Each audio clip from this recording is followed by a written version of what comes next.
I hear the call to defend our nation. I see the light at the end of the tunnel. I see the dreams of those who have died and the hope for 87 ethnic groups within Adamawa State, not Eastern State. So the issue is not, even if Borno State, that is the headquarters of Boko Haram, apart from the Kanuris, which is the major tribe in Borno State, we have other tribes. You have the Fulanis in Borno State, you have the Hausas in Borno State, and which other tribes are there? So the Kanuris may be more, but you have other tribes. So the issue is not the issue of tribe. Probably it's more of, maybe it started as a religious sect. So you can say the religion may have provided the bedrock for the sect, because it come up as a religious sect. Initially, they were not even attacking Christians. They even feel that within the Muslims, some people are not worshipping Allah the way it's supposed to be worshipped at the beginning. This attacking Christians, from our own understanding, is to create a religious war. Because terrorists, they always want a target that will create the maximum impact for them to be known. For example, when they attacked the UN building in Abuja, why should they attack UN building in Abuja if the problem is Nigeria? The UN building and workers in the UN are nothing. They have nothing to. But they attack because they know that that is where you have concentration of people from all over the world working. So if you hit that place, it becomes an international news. And that's why they have to hit the UN building. The impact. The attacking of churches is to create religious war, okay, so that the Christians will rise against the Muslims, then you have a religious conflict. And they will be happy they instigated it. So it is not an issue of cultural differences between the North and between the West. We'll be living together and we'll continue to live together. Nigeria will never separate. The sovereignty in Nigeria, the sovereignty of this country is not debatable at all. And so nobody should deceive anybody that asking about we living together, we cannot live together. It's not possible. We'll continue to live together. If you go to, even if you go to Borno State, where is the headquarters of Boko Haram, you have a good proportion of Christians there. About 15-20% are Christians. If you go to the southwest of this country, go to Lagos. Lagos is our commercial and industrial headquarters. Lagos controls 53% of our economy. In Lagos area, especially the indigenous population, the Yorubas, you have 50% Christians, 50% Muslims. So where are you cutting the line? So it's not possible. Yes, Your Excellency, the next round of questions, probably the final round. The gentleman. My name is Obi Oraweke. I'm from African Heritage. I'm based here. I'm going to stay with Niger Delta. I understand this problem to be I'm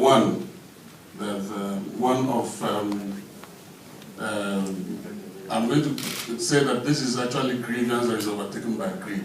In some instances, we see that this way. Grievance overtaken by greed, where roving bandits, like you mentioned, now hijack a cause that could be seen as worthy of attending to. So what's the effort to sustain this disconnect, which oil exploitation has caused in this area? Effort to a sustained, what is the level of sustained effort to rehabilitate, so to say, this disconnect that oil exploitation has caused in this area? Thank you, sir. Who's next? Yes. Please pass the microphone. My name is Christoph Erhard, Frankfurter Allgemeine Zeitung. Mr. President, you've announced a program in the beginning of the year to consolidate public finances, which stirred up quite some trouble because it led to the rise of the petrol prices. But can you tell us a couple of months later how far have you got with that project to consolidate the public finances? And if you please allow me just a follow-up question. Public finances? Yes. And if you please allow me to follow up to my colleague who asked who is Boko Haram, I didn't really get that. So if you could elaborate on that, because you said in the beginning of the year that there are some people in the government who might be behind the group, and I haven't heard of any arrests so far, so I would just like to know if you have any further knowledge on that point. Can you elaborate a little what you mean on the public finance? I didn't really know what. Well, you were cutting the subsidies to consolidate public finances. You said you want to save Okay. money in order to consolidate. So. Any other question? You can. No other? If there's any other German, I wouldn't mind. I will consider mine. Okay. Mr. President, you're welcome to Germany. My name is Mr. Kenneth Brandy from Heritage TV, Hamburg. Considering the effort of your administration towards the diaspora group, we can say that the diaspora group are really Nigerian diaspora going after their folks like the Chinese diaspora and the Indian diaspora, trying to bring investment to Nigeria. The question says, are we to look forward to having a voting rights in the next 2-3 years? Thank you, sir. Thank you. The first again in this series talks about the restiveness in the Niger Delta, the disconnect between the people and, let us say, the wealth of the nation that led to the crisis, and now what sustainable programs we have, I think, to make sure that we don't get back to that. Yeah. The present government has really come up with quite a number of policies to help development of the Niger Delta. We still have challenges, we continue to have challenges, because the Niger Delta itself is a vast area, an area that is, of course, you know, it's a deltaic. We have very few deltas globally. So people who don't know what a delta is, may find it difficult to picture what a delta could be, but people who have traveled to other deltas in the world, we know that the deltaic areas are very challenging areas to develop. We have the Ministry of Niger Delta that is to concentrate in terms of infrastructural development. We have the Niger Delta Development Commission, and also to concentrate on infrastructural development and other areas of manpower development. But to confront the immediate needs of the youths that were involved in carrying guns, to create insecurity like kidnapping people, especially oil workers, and vandalizing oil installations. And some of them are not employable because they don't have skills, and they didn't even go through formal education to a level, not all, but some, especially the field or the infantry. So we come up with a program headed by an officer of government designated a special advisor on Niger Delta affairs. And funds are budgeted every year. I mean, what is quite handsome. And most of them, even today, somebody was telling me that our program is working, that he was in South Africa, and some of these boys are flying aeroplanes there. So we are trying to create skills for a number of them. They are all over the world. Southern Korea, I don't know whether some are in Germany. I just came back from Southern Korea about 2 weeks ago, and some are training there, some are in South Africa, in China, and never, too many places. Yeah, the only thing you can do to make sure that people in that as part of the country don't raise against the system is to create opportunity for them to survive. The maritime sector is an area there's so much money in maritime business, but people must develop the skills to be engaged, and these are the areas we are developing. So this infrastructural development and the manpower development that is dedicated, though the special advisor and the Niger Delta concentrates on the so-called militants who, of course, have embraced peace and they are living peacefully, and we are creating employment for them. But that is for the special advisor. It's an adult program. It may not stay for long. Immediately we finish training this set of militants, that will be phased out. But the ones that is sustainable is the Niger Delta Development Commission.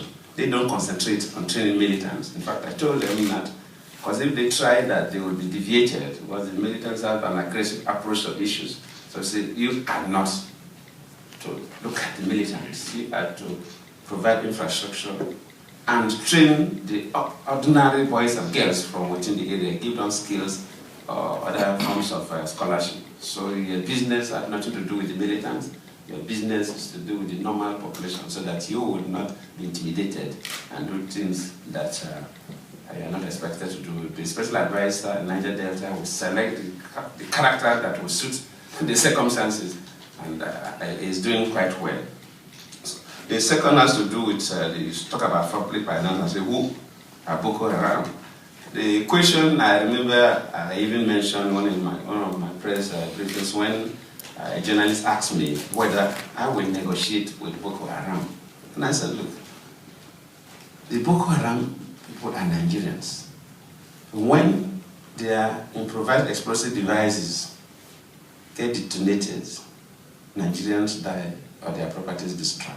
So left or right, I am losing, but they are my people. I'm the president of the country. So I want to do anything that will end this crisis. I will be ready as a government to discuss with them, but first and foremost, they should tell us who are they. They are presently faceless. They must tell us that, yes, we are members of the Boko Haram. This is our leadership structure. If you want to discuss with us, discuss with X, Y, Z. For now, we don't have that. Yes, security operatives have names of key actors, but nobody is coming out clearly to say, yes, I represent the interests of Boko Haram. And I also say, okay, what do you really want? If the issue of Western education, if you don't want to go to school, you have no business bombing a church because you don't want to go to school. If you don't want to go to school, you have no business bombing the market because you don't want to go to school. So that cannot be any acceptable reason. And I say, if you say you are anti-Western education, you are using cell phone. Is the cell phone not, is it not a product of Western civilization and education? You are using cars that are produced in the West. So what are you telling me? It doesn't make sense. So I said, that cannot be a reason. If you come and tell us the real reason, and you have your identity, we'll discuss. So if you ask me who Boko Haram, I don't know. But I know they are there in the country. Unlike Al-Qaeda, that everybody knew Osama bin Laden as their leader, even though it was not appearing in public, but at least it was a bit clear. So that is that. The public finance, and of course the issue of the public finance that you raised, just when we wanted to deregulate completely, is to save money for use. Because if you look at our budgeting, you look at 2011 budget, 2012 budget, you see that we borrow almost double money rising for capital projects. And at the same time, we spend almost the same amount of money, or even a little more, because from the investigation done by the House of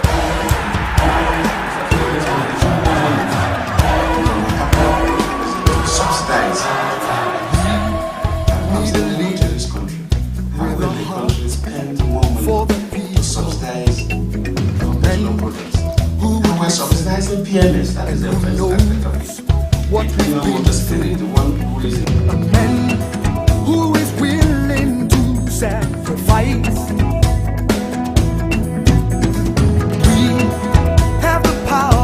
Let's make it right.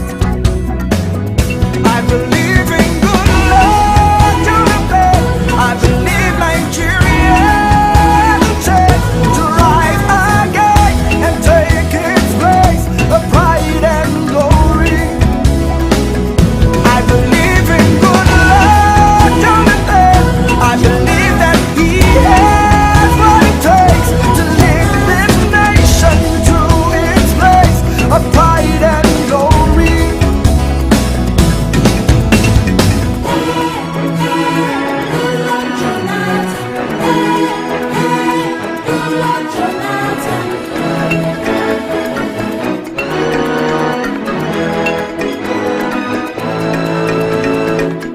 I believe in God.